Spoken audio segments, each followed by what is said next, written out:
الحمد للہ رب العالمین والصلاة والسلام علی اشرف الانبیاء والمرسلین وعلی آلہ واصحابہ اجمعین۔ قال اللہ تعالی وتبارک فی القرآن المجید والفرقان الحمید۔ بسم اللہ الرحمن الرحیم۔ لا اقسم بہذا البلد وانت حل بہذا البلد ووالد وما ولد لقد خلقنا الانسان فی کبد۔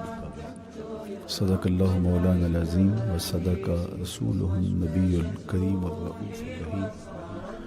اللہم نور قلوبنا بالقرآن وزین اخلاقنا بالقرآن وادخلنا الجنۃ بالقرآن ونجنا من النار بالقرآن۔ قال اللہ تعالی وتبارک فی شان حبیبہ مخبرا وآمرا ان اللہ وملائکتہ یصلون علی النبی یا ایہا الذین آمنوا صلوا علیہ وسلموا تسلیما۔ اللہم صل علی سیدنا ومولانا محمد معدن الجود والکرم صلاۃ وسلاما علیک یا سیدی یا رسول اللہ۔ میں نے آپ کے سامنے قرآن مجید کے جو کلمات تلاوت کیے ان میں اسی حقیقت کو بیان کیا گیا۔ لا اقسم بہذا البلد، آغاز ہوا شہر مکہ کی قسم سے، قسم ہے مجھے اس شہر کی، پھر وجہ قسم بھی بیان کی، وانت حل بہذا البلد، مجھے اس شہر کی قسم اس لیے کہ محبوب اس شہر میں تو جو بستا ہے، تیرا بسیرا ہے اس شہر میں، اس شہر کی گلیوں نے تیرے قدم چومے ہیں اور تیرے انفاس کی مہک اس کی فضاؤں میں بسی ہے، اس لیے مجھے قسم کہ یہاں تم رہتے ہو۔ اللہ اکبر۔ علماء کے مابین اس بات پر اختلاف ہے کہ مکہ المکرمہ افضل ہے یا مدینہ النبی صلی اللہ علیہ وآلہ وسلم افضل ہے۔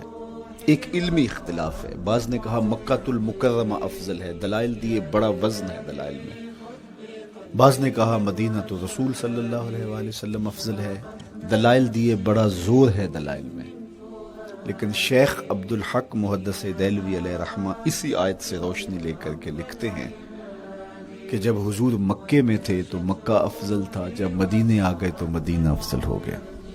جدھر جدھر سے وہ گزرتے گئے مجد و شرف بھی پیچھے پیچھے رہا، چند لمحوں کے لیے ٹھہرے تھے تم جس پیڑ کے نیچے۔ نشور وحدی کا لہجہ دیکھیے کتنا دلاویز ہے، چند لمحوں کے لیے ٹھہرے تھے تم جس پیڑ کے نیچے، سنا ہے آج تک اس پیڑ کا سایہ مہکتا ہے۔ تو مکے میں ہیں تو مکہ افضل، مدینے میں ہیں تو مدینہ افضل۔ تو شرف ان کے وجود مسعود سے ہے، وہ جدھر جدھر سے گزرتے جائیں گے وہاں ہی نور پھیلتا چلا جائے گا۔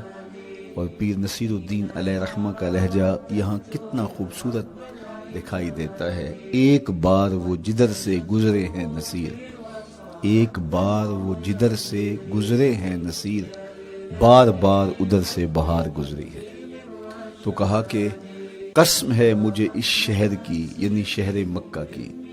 کیوں اس شہر کی قسم؟ وَأَنْتَ حِلٌّ بِهَذَا الْبَلَدِ، کہ محبوب اس شہر میں تمہارا قیام ہے، اس شہر میں تمہاری رہائش ہے، تمہارے انفاس کی مہک ہے اس شہر کی فضاؤں میں، اور تمہارے قدموں کو چھوا ہے اس شہر کی گلیوں نے، اس لیے قسم کہ یہاں آپ رہتے ہو۔ وَوَالِدٍ وَمَا وَلَدٍ، اور قسم ہے باپ کی، اور قسم ہے جو اس کی اولاد ہے۔ والد سے مراد کیا ہے اور ما ولد سے مراد کیا ہے؟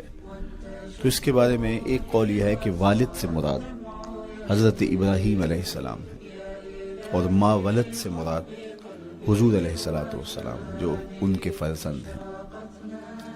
ایک قول کے والد سے مراد حضرت آدم علیہ السلام ہیں، اور ما ولد سے مراد ان کی ساری ذریت اور نسل ہے۔ تیسرا قول کہ والد سے مراد حضور علیہ السلام ہیں، اور ما ولد سے مراد حضور علیہ السلام کی ساری امت، حضور علیہ السلام کی ساری آل اطرت، حضور کے اصحاب۔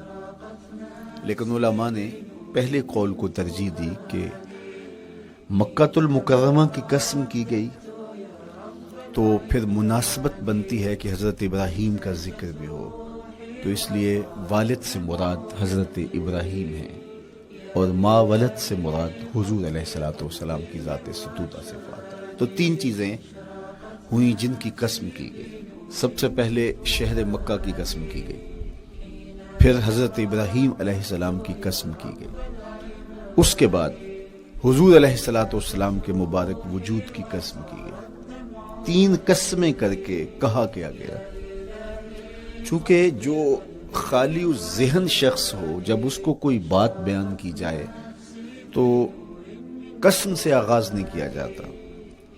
متردد الذہن کو کوئی بات کرنی ہو تو قسم سے آغاز کیا جاتا ہے، یا پھر آپ جس مضمون کو بیان کرنے جا رہے ہیں وہ اتنا اہم ہے کہ اس کی اہمیت کو اجاگر کرنے کے لیے آپ کو قسم کرنا پڑتی ہے۔ تو یہ جو ماں بعد کا مضمون ہے جس کو میرے رب نے بیان کیا، اس سے قبل ایک نہیں، دو نہیں، تین قسمیں کی، تو پھر کان تو کھڑے ہو گئے، سماعتیں تو بچھ گئیں کہ وہ کون سی شے ہے جس کو بیان کرنا مقصود ہے، اور اس سے قبل قسم پہ قسم کی جا رہی ہے۔ قسم محبوب شہر مکہ کی، قسم محبوب تیرے والد بزرگوار حضرت ابراہیم علیہ السلام کی، اور قسم تیرے پاکیزہ وجود کی۔ اب انسان بالکل سماعتیں بچھا کے منتظر ہے کہ قسم کی کس بات کی جا رہی ہے، کس بات پہ قسمیں ہو رہی ہیں۔ تو جواب آیا، قسم محبوب شہر مکہ کی جس میں آپ رہتے ہو، قسم آپ کے والد بزرگوار حضرت ابراہیم علیہ السلام کی، اور قسم آپ کے پاکیزہ وجود کی۔ لقد خلقنا الانسان فی کبد، ہم نے انسان کو مشقتوں میں رہتا پیدا کیا ہے۔ یعنی انسان کی زندگی کے اندر مشقتیں، مشکلیں، آلام، مصائب، حالات کی تلخیاں، سخت مراحل، یہ اس کی زندگی کا حصہ ہے، اور ہم نے اس کو ڈیزائن اس طرح کیا ہے کہ یہ ان ساری مشکلات سے نہ بردآزما ہوگا اور حالات کی تلخیوں کا مقابلہ کرے گا، اور خیر و شر کے ساتھ ساری زندگی اس کا تعلق رہے گا۔ تو یہ اگر سخت جان ہوا تو زندگی میں کامیاب اور بامراد ہوا، اور اگر یہ کمزور ہوا تو پیچھے رہ جائے گا۔ اور اس کے لیے جو قسمیں کی ہیں وہ تین ہیں۔ قسم کا اور جواب قسم کا تعلق ہوتا ہے، یعنی جس پہ قسم کی جا رہی ہے تو جو قسم کی جا رہی ہے اس کا کوئی آپس میں تعلق ہوگا۔ جب پھولوں کا ذکر کریں گے تو پھر اس کے متعلقات ہی بعد میں بیان کریں گے۔ کسی نے کہا تھا جنگل میں کوئی مے خار مرا ہے، جنگل میں کوئی مے خار مرا ہے، اسے انگور کے پتوں کا کفن دو۔ میاں جنگل میں مرنے والے شخص کو کسی اور درخت کے پتوں کا بھی تو کفن دیا جا سکتا ہے، لیکن صاحب مرنے والا مے خار ہے، اور شراب کشید کی جاتی ہے انگور سے، تو اس کو تو ٹھنڈ تب بھی پڑے گی کہ انگور کے پتوں کا کفن دیا جائے۔ تو مناسبات ہوتی ہیں۔ تو اب جب قسم کی گئی تو قسم تین چیزوں کی گئی، اور اس کی جواب قسم سے مناسبت کیا بنتی تھی؟ انسان کو مشقتوں میں رہتا پیدا کیا گیا، حالات کی تلخیوں سے گزرتا ہے، سخت تربیتی مراحل سے اس کو گزرنا پڑتا ہے۔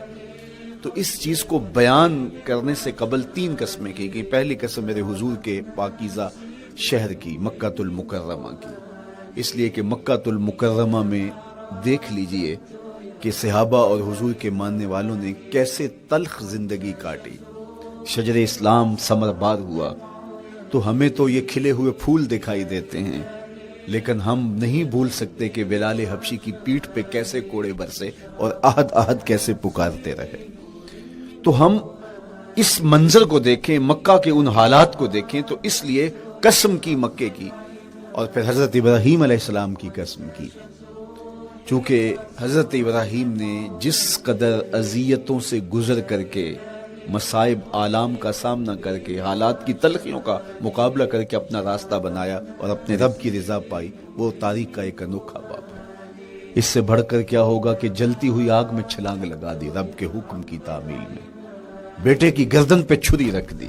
یہ تماشا لب بام نہیں تھا، منا کی وادی میں وہ انوکھا واقعہ رقم ہوا کہ آج بھی تاریخ انگشت بدندہ ہے کیا ایک باپ، اور وہ اس بیٹے کو ذبح کرنے کے لیے آمادہ ہو گیا جو اس کی آنکھوں کا نور ہے اور دل کا قرار ہے، رب سے مانگ مانگ کے لیا، لیکن تعمیل ارشاد میں اس بیٹے کی گردن پہ چھری رکھنے کے لیے باپ تیار ہو جاتا ہے اور اس کو ذبح کرنے کے لیے آمادہ ہو جاتا ہے، حتیٰ کہ بیٹے کو لٹا لیتا ہے اور ہاتھ میں چھری پکڑ کے بیٹے کی گردن پہ رکھ کے پوری ہمت کے ساتھ جب چھری چلاتا ہے تو آواز آتی ہے فلما اسلما وتلہ للجبین ونادیناہ ان یا ابراہیم قد صدقت الرؤیا انا کذالک نجزی المحسنین۔ ابراہیم بس کرو، تم نے واقعی خواب پورا کر دکھایا۔ اپنی بیوی کو، اپنے نو مولود بچے کو وادی غیر ذی زرع میں چھوڑ آنا، جہاں کچھ بھی میسر نہیں تھا، یہاں آپ کو آپ کے ماں باپ چھوڑ کے جاتے ہیں، ایک خوبصورت آسودہ ماحول ہے، اور آپ کو جس مقصد کے لیے چھوڑ کے جا رہے ہیں تو وہ مقصد بھی آپ کی اور ان کے پیش نظر ہے، لیکن اس کے باوجود بھی جو ہے وہ آنکھیں نم ہو جاتی ہوں گی کہ ہم اپنی اولاد کو یہاں چھوڑ کے جا رہے ہیں، جبکہ ایک محفوظ پناہ گاہ میں آپ کو چھوڑ کے گئے۔ آپ کی تربیت کرنے والا ایک جو ہے وہ توانا طبقہ اور ایک توانا جو ہے وہ سٹاف موجود ہے جو آپ کی فکری، ذہنی، بدنی تربیت کے لیے کوشاں ہیں، لیکن اس کے باوجود بھی والدین محسوس کرتے ہیں لیکن اپنے نو مولود بچے کو وہاں چھوڑ کے جانا جہاں آب و دانہ بھی میسر نہیں تھا۔ مورخ اسلام فی جلندری نے اس وادی کا نقشہ کھینچتے ہوئے کہا، وہ وادی جس میں وحشت بھی قدم رکھتی تھی ڈر ڈر کے، جہاں پھرتے تھے آوارہ تھپیڑے بادے سر سر کے، جہاں پر گھاس اگتی تھی، جہاں نہ پھول کھلتے تھے، مگر وہ سرزمین تھی آسماں بھی جھک کے ملتے تھے۔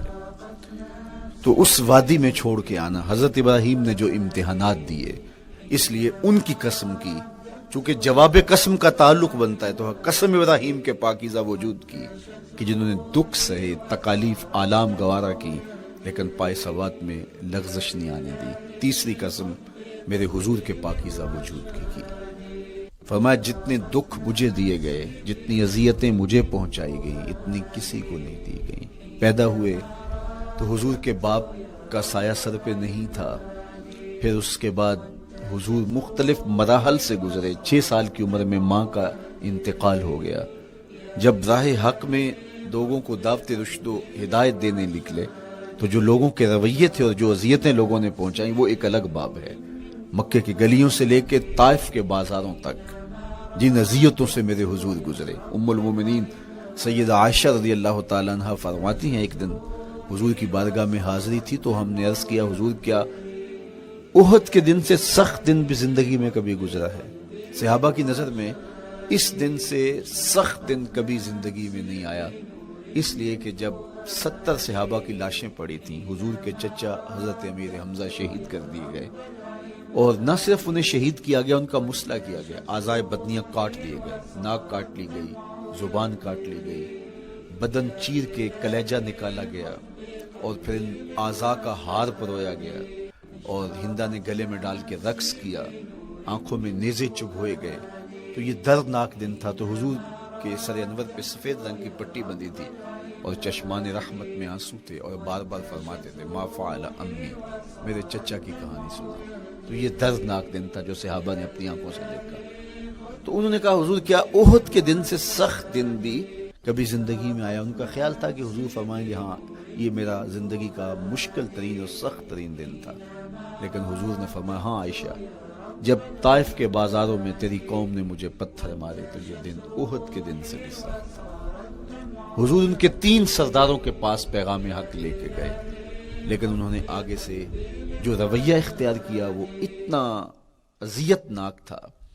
حضور نے فرمایا کہ ٹھیک ہے، میں تمہاری خیر خواہی کا جذبہ لے کے تمہارے تک پہنچا ہوں، تم نے میری دعوت کو قبول نہیں کیا، تمہاری مرضی، تمہارا مقسوم، چلو اب یہ بات میرے اور تمہارے درمیان رہنی چاہیے، اس بات کو راز رہنا چاہیے، اہل مکہ تک یہ بات نہ پہنچے۔ انہوں نے کہا ہم کیوں راز رکھیں، بلکہ اوباشوں کے ہاتھ میں پتھر دے دیے، اور حضور جب واپس ہونے لگے تو وہ حضور کے پاؤں پہ سنگزنی کر دے۔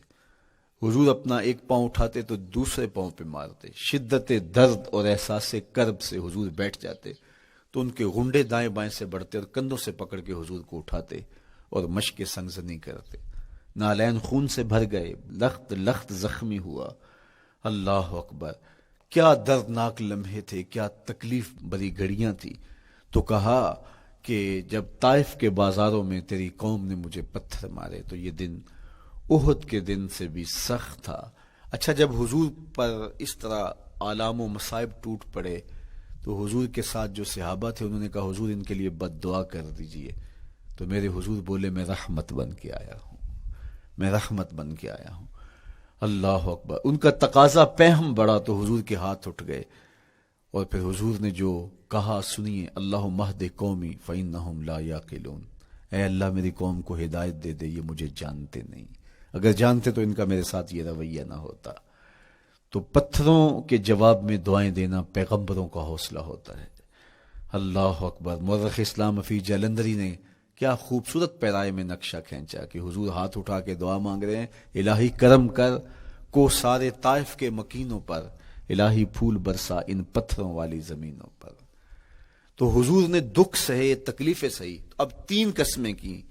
شہر مکہ کی قسم جہاں حضور کے صحابہ نے تکلیفیں سہی، اس شہر کی گلیوں میں انہیں گھسیٹا گیا اور ان کو کچی کھالوں میں لپیٹ کے دھونیاں دی گئیں، انہیں اذیت ناک مراحل سے گزارا گیا. حضرت ابراہیم مشکل سے مشکل زندگی کاٹی اور رب کی رضا جوئی کے لیے کوشاں رہے، اور میرے حضور نے سخت ترین اذیتوں، مقاومتوں، مخالفتوں اور تکلیفوں کا سامنا کیا.